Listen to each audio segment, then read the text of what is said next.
Ini kita surplus di saat negara sahabat, negara tetangga, Malaysia,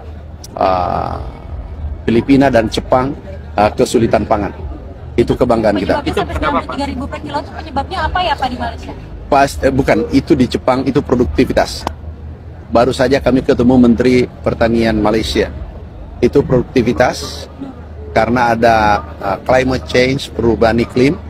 Kemudian kita mengantisipasi kemarin perubahan iklim itu dengan langkah cepat, yaitu pompanisasi.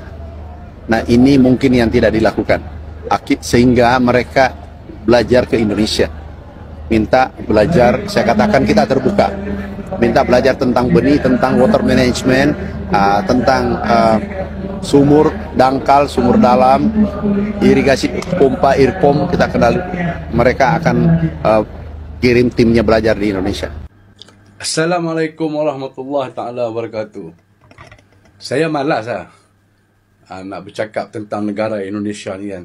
Tetapi bila seorang menteri bercakap benda palsu, menteri Indonesia ni, dari menteri sampai bawah lah, saya cakap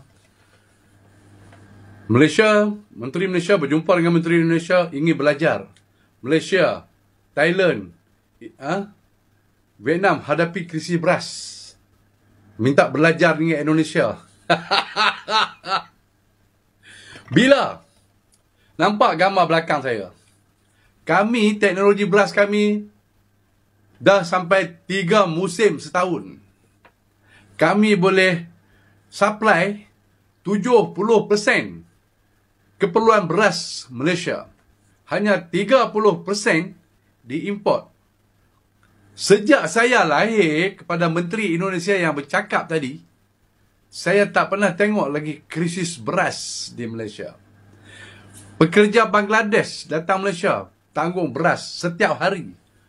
TKI Indonesia di Malaysia tak pernah menjerit Malaysia tak cukup beras. Sebaliknya, di wali kota, Wadidau, beras habis, Wadidau minta gift.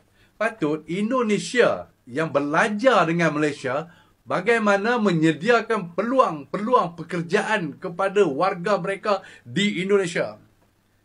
Jangan Menteri Indonesia ni, saya cakap kepada Menteri Indonesia ni, kalau bodoh jangan jadi menteri. Orang Indonesia 300 juta, kenapa pilih orang bodoh menjadi menteri?